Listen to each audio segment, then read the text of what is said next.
Hi guys, this is Mr. Ibrahim the trader of Gova Trading Academy.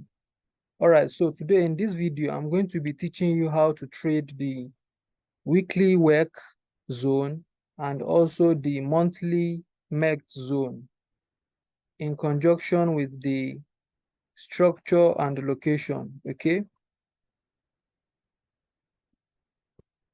So, but first of all, let us look into how banks trade. Let us see how banks trade to be able to understand their mentality, all right?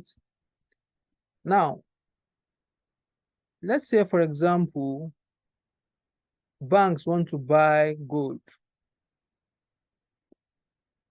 Let me do a quick introduction to how banks trade, all right? So first of all, you guys need to understand that I was mentored by an ex-bank trader who happens to be trading for JP Morgan for over 25 years, okay? His name is Sam Sidin.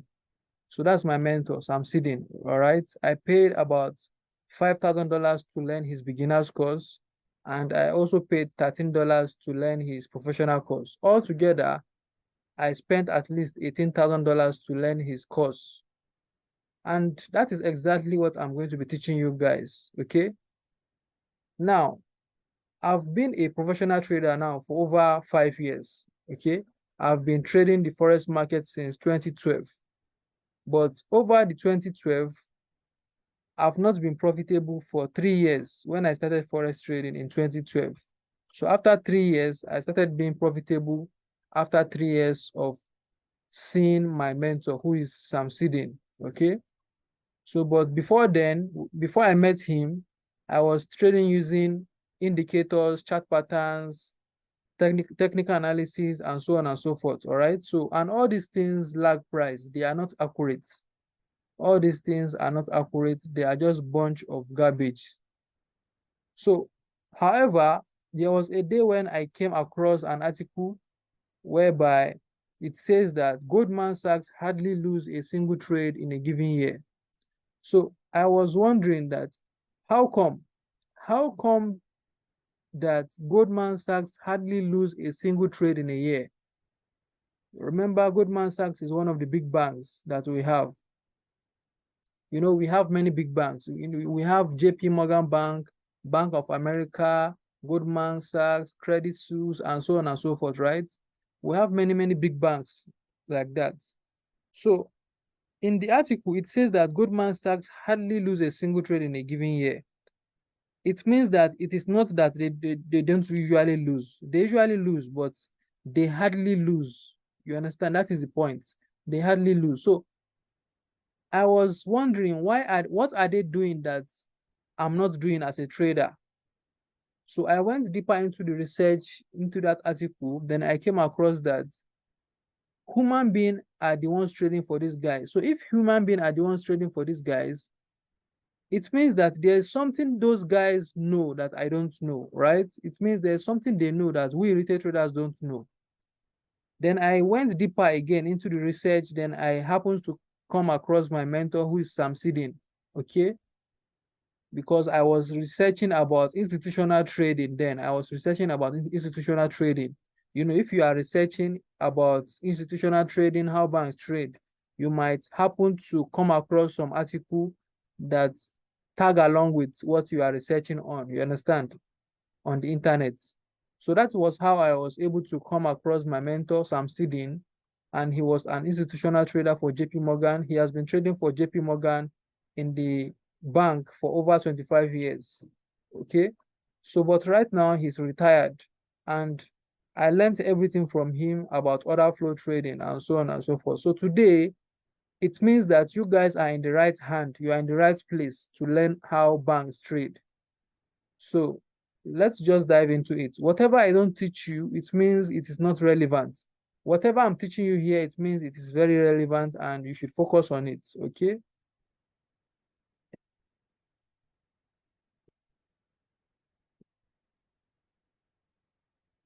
So first of all, the topic here is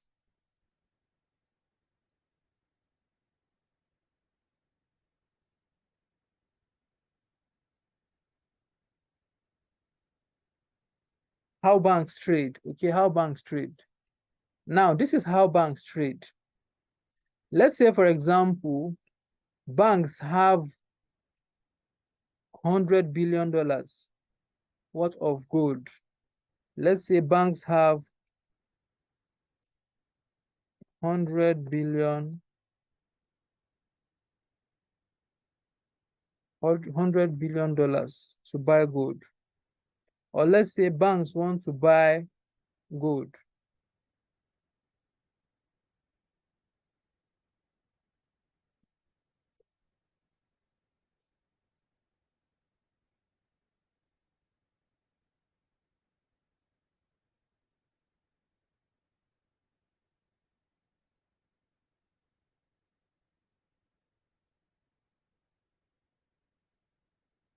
So let's say big banks, okay? Big banks. Big banks have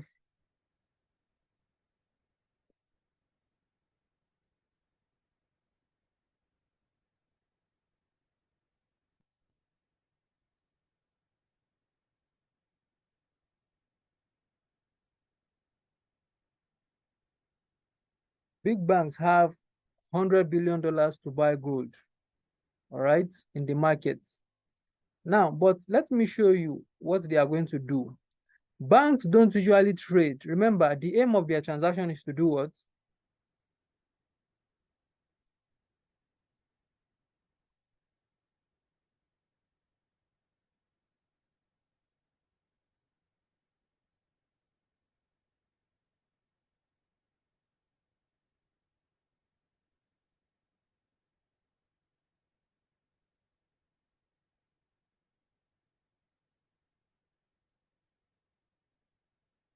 Always remember the aim of their transaction, okay? Always remember the aim of their transaction.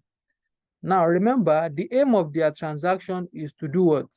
Is to buy gold worth 100 billion. Now, we all know that, first of all, one thing you need to understand is we have market participants. We have different market participants, okay? But the market participant I want you to focus on right now is the retail traders. We also have the big banks. Big banks and other institutions, okay, and other big institutions. So these are the two market participants I want you to focus on, all right? These are the two market participants I want you to focus on right now, okay? So retail traders are traders that usually trade with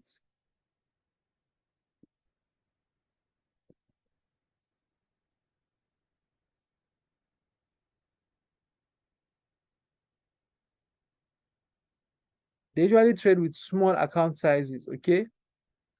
While big banks usually trade with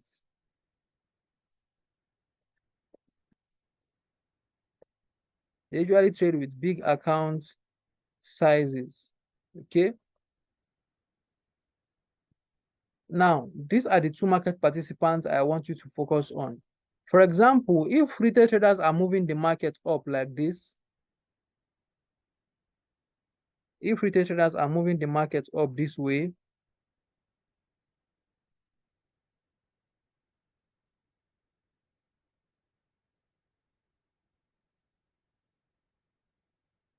you can see price moved from here to here, isn't it? Let's say big banks now move the market in a way like this. You can see banks move the market from here to here in a very strong way going up, right? Banks were able to move the market up in a very strong way going up,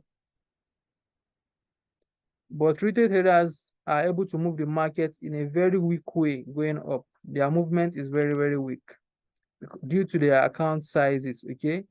Due to the account sizes, because their account size is very small. They cannot move the market with their small account size, with their $100, $200,000, $1 million. It is too small, you understand? Because remember, the forex market is trading with at least $6 trillion every day.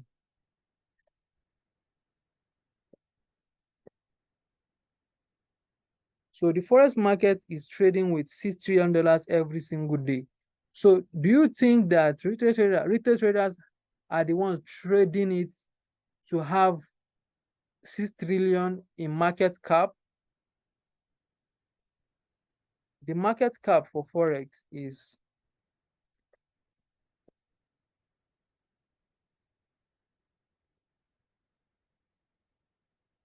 equals to $6 trillion every single day.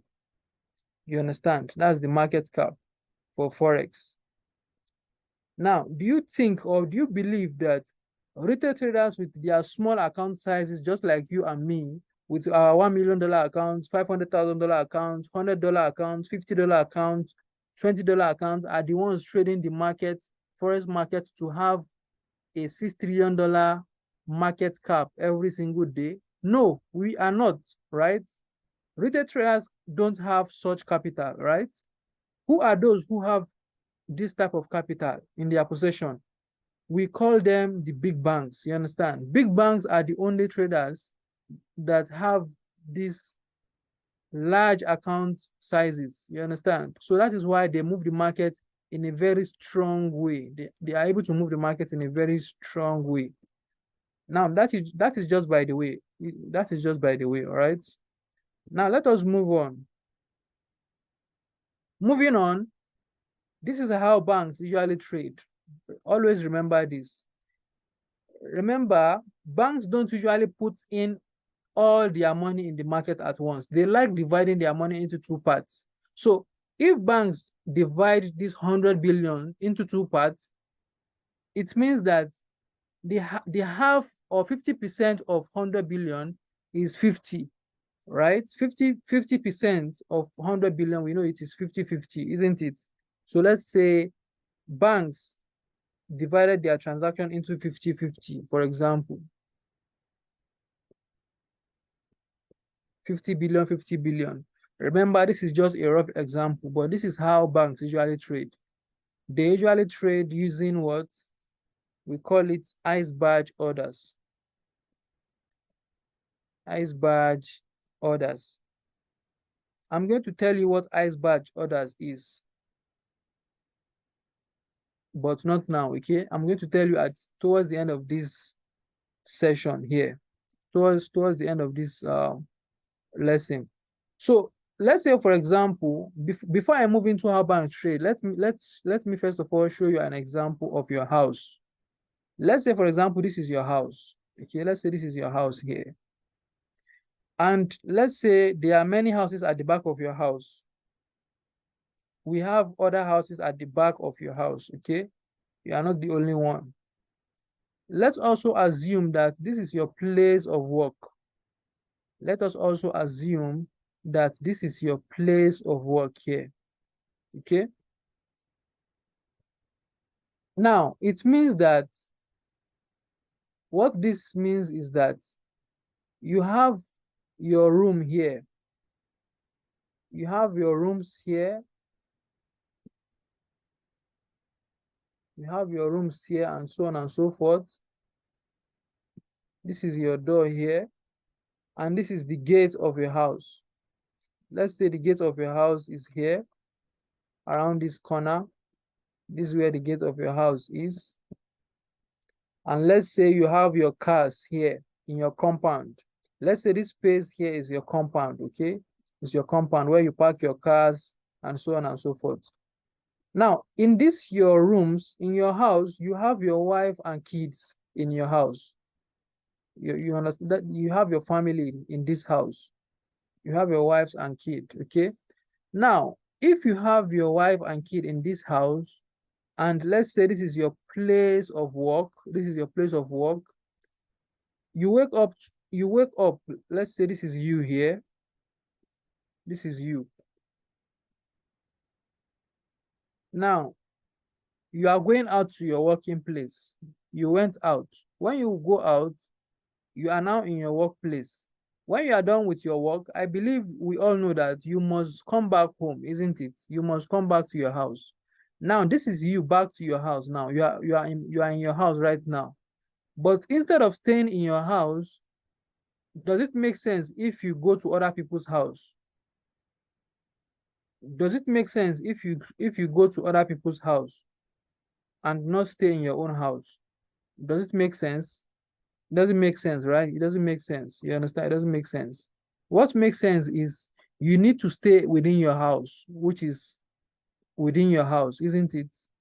Because remember, this parameter here is what your house is. This is the fencing of your house around this area. So within this area, this is where you are. The next day, you can go out to work again the next day, isn't it? Now, this is exactly how banks usually trade. They don't go into other people's houses. They usually stay within their zone. You understand? They usually stay within their zone. So if they have a zone in point A, they don't go beyond that point A. Let me show you an example.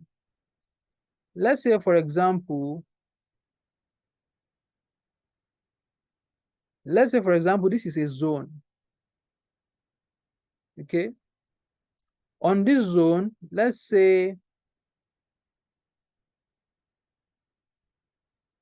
banks entered a trade. Banks entered a trade here with 50 billion.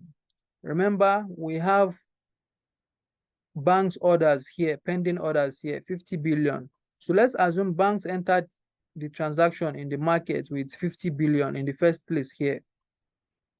So it means banks enter with 50 billion here. 50 billion is going to push market up or down. What is the right answer? Are banks going to push the market up, or are they going to push the market down? The correct answer is that banks are going to push the market up, because remember, their aim is to do what? Their aim is to buy, isn't it? Is to buy, not to sell. So market is going to, if banks pump in $50 billion into the market price is going to shoot up. You understand? Market price is going to shoot up. Eventually, at some point, the $50 billion is going to exhaust, isn't it? The $50 billion is going to exhaust at some point, because the $50 billion cannot keep going up forever, right? So let us assume that the $50 billion has exhausted. Now, what are banks going to do? Now, this is what they are going to do. Banks are going to be waiting for retail traders to push in price back into their zone.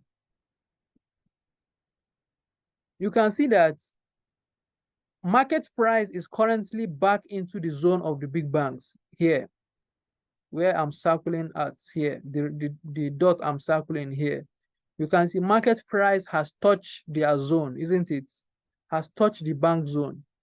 Now, whenever banks see this information, what banks are going to do next is that banks are going to enter the second part of their transaction, which is the other 50 billion. Banks are going to enter the second part of their transaction, which is the other 50 billion. You understand?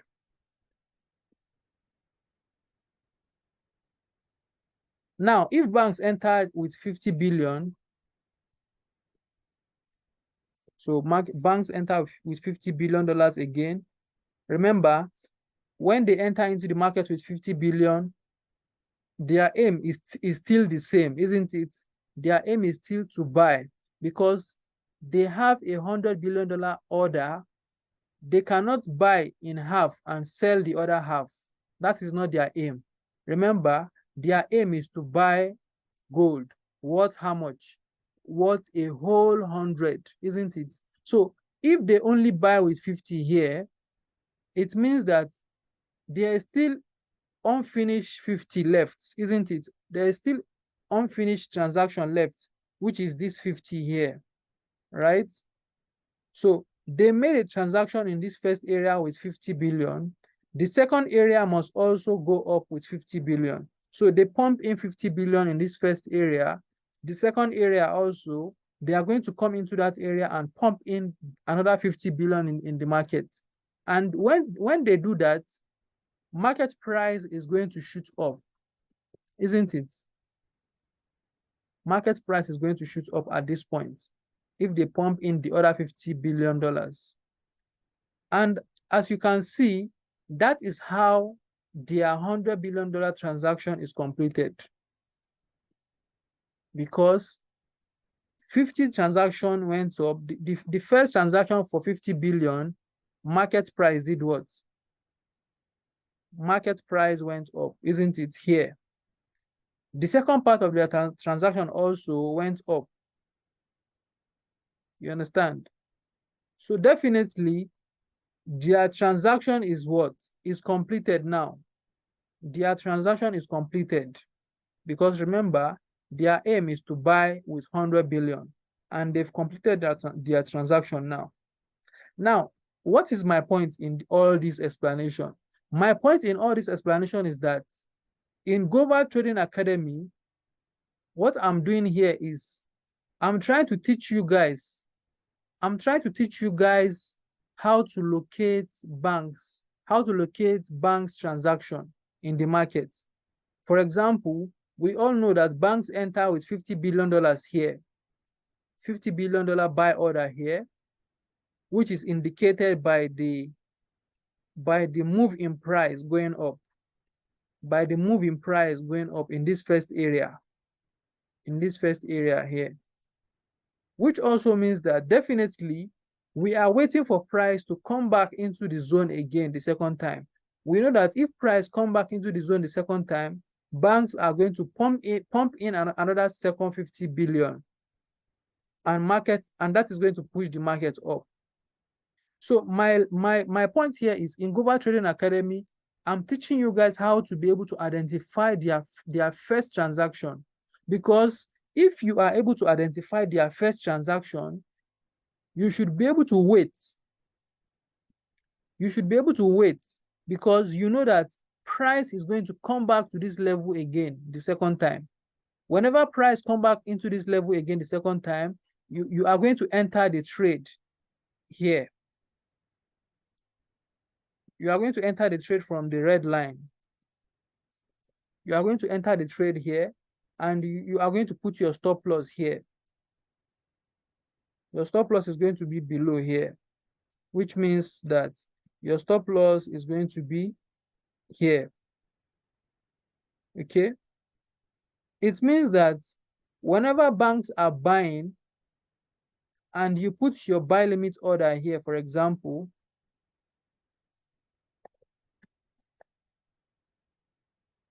market price is going to trigger your trade here. Market price is going to trigger your trade here.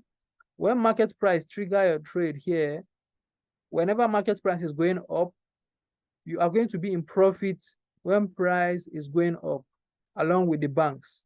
So it means you are trading along with what? You are trading along with them, with the banks. You are not trading against them. You are not trading against them. You understand? You are not trading against them. You are trading alongside with them. You are not trading against them. And this is advisable, all right? This is advisable. So this is how banks trade in general. Now, let me show you some examples on the charts. I'm going to show you some examples on the chart, all right? But before I do that, let me show you the steps we take when we are doing analysis in this professional course. There are some steps we usually take whenever we are doing analysis in this professional course. So these are the few steps you can take whenever you want to do your analysis, okay? The first step you need to take is, look at it. So the first step you need to take, number one, is to mark your monthly equilibrium line or weekly equilibrium line. After marking it, The second step you need to take is to determine the trend that you are. Is it an uptrend or is it a downtrend? After identifying the trend, also identify the alignment. Is it a buy alignment or sell trade alignment? After identifying the alignment, then you need to identify the formation. You understand? You need to identify and mark the formation. What do I mean by formation? Formation, I mean by buy trade formation of a drop-based rally or rally-based rally, or a drop, or a rally-based drop, or a rally-based drop, or a drop-based drop, or a rally-based drop, or a drop-based rally. Okay, these are the formations you need to identify after you determine the trend and alignment. Okay, so you need to, after identifying the formation, you need to mark the formation with your proximal line and distal line. You need to mark the formation with your proximal line and distal line. Okay, you need to mark the formation with your proximal line and distal line. Remember, the proximal line is 0.0. The distal line is 100.0. Always remember this, okay?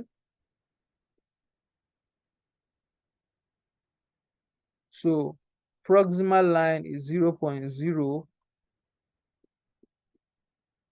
Distal line is 100.0.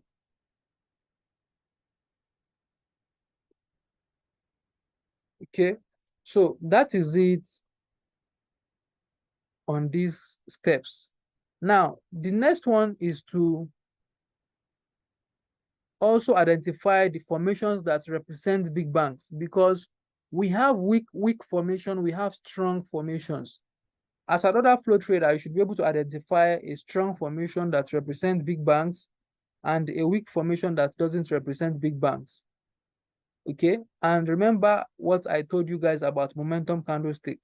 You should be able to identify it using momentum candlestick. Okay, so big banks formation is, let's say we have a drop-based rally. Market can drop in a weak way, but the rally must be a strong rally going up.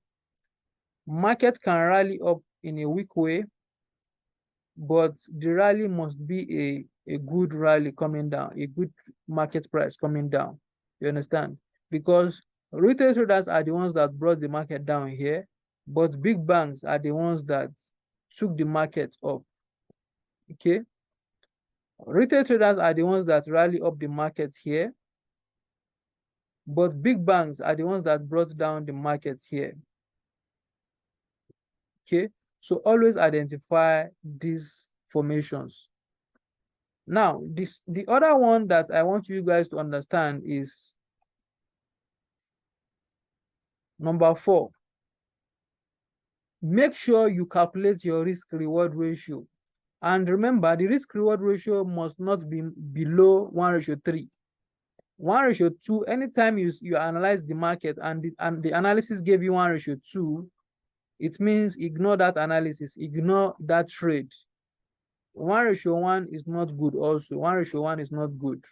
Ignore it, okay? What we need is a trade that is going to give us at least minimum of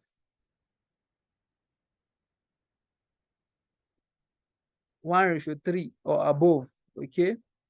1:3 or above, because it makes sense if I risk $10 and I made $30. It makes sense that way, using 1:3, right? But it doesn't make sense if I risk $10 and I make $20. It doesn't make sense if I risk $10 and I make $10. It doesn't make sense.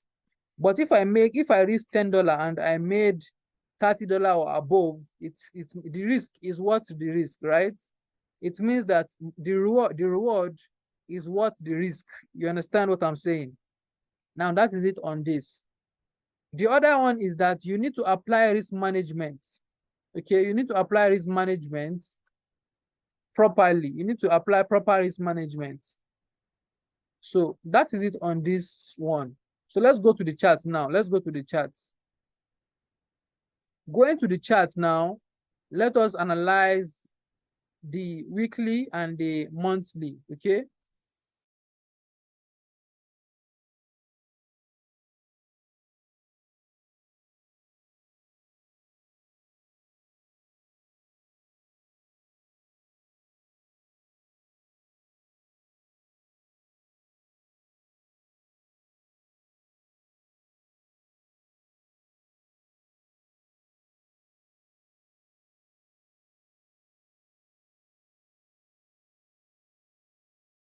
Now I'm on the chart. I'm on the chart right now, okay? Now let us analyze gold. Let us analyze gold.